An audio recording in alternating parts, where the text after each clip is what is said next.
ஒரு விஐபி தன்னுடைய டிரைவரை வந்து நீ எத்தனை வரையும் படிச்சிருக்க அப்படின்னு சொல்லி கேட்குறாரு. இந்த மாதிரி நான் 10th ஃபெயில் சார் அப்படின்னு சொல்கிறாப்புல.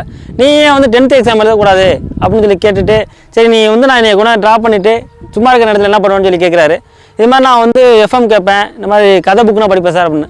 சரி ஓகே அப்படின்னு ஒரு இதை ஏற்படுத்தி கொடுத்து அவரை படிக்க வச்சிடறாரு. படிக்க பாஸ் பண்ணிடுறாரு. சரி ஓகே 10th பாஸ் பண்ணிட்டேன், 12th பாஸ் பண்ணிடுறேன்னா அதுக்கடுத்து படிக்க வைக்கிறாரு. அப்புறம் 12th பாஸ் பண்ணிடுறாரு. கல்லூரி படிப்பேன் அப்படின்னு சொல்லி சொல்கிறாரு. நான் கல்லூரிக்கு போய்ட்டா உங்களுக்கு யார் சார் டிரைவராக இருக்கிறது அப்படின்னு சொல்லி அந்த பையன் கேட்குறாப்புல. அது ஒன்றும் பிரச்சனை இல்லை, நீ கரஸ்பாண்டில் போட்டுக்க அப்படின்னு சொல்லிட்டு அடுத்தடுத்து படிச்சுட்டு இருக்காங்க.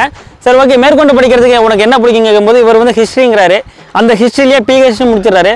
முடிச்சு பார்த்தீங்கன்னா ஒவ்வொரு இடத்துல அசிஸ்டன்ட் ப்ரொஃபஸராக அப்புறம் ப்ரொஃபஸராக இருக்காரு. அப்புறம் திருநெல்வேலியில் வந்து ப்ரொஃபஸராகவே ஆயிடுறாரு. அவர் பேர் பார்த்தீங்கன்னா கதிரேசன். அந்த விஐபி பார்த்தீங்கன்னா டாக்டர் ஏபிஜே அப்துல் கலாம். தன்னுடைய டிரைவராகவே இருந்தாலுமே அவரை வந்து உயர்ந்த இடத்துல வந்து வச்சு பார்க்கணுன்ட்டு அவர் நினச்சாரு. அது மாதிரி நம்ம நினைப்போமாங்கிறத கீழே ஒரு கமெண்டை போட்டு விட்ருங்க. இதை யார் ஷேர் பண்ணாங்க அப்படின்னு பார்த்தீங்கன்னா விவேக் சார் தான் இதை வந்து ஒரு காணொலியில் சொல்லியிருப்பாரு. அதை நான் உங்களுக்கு சொல்கிறேன்.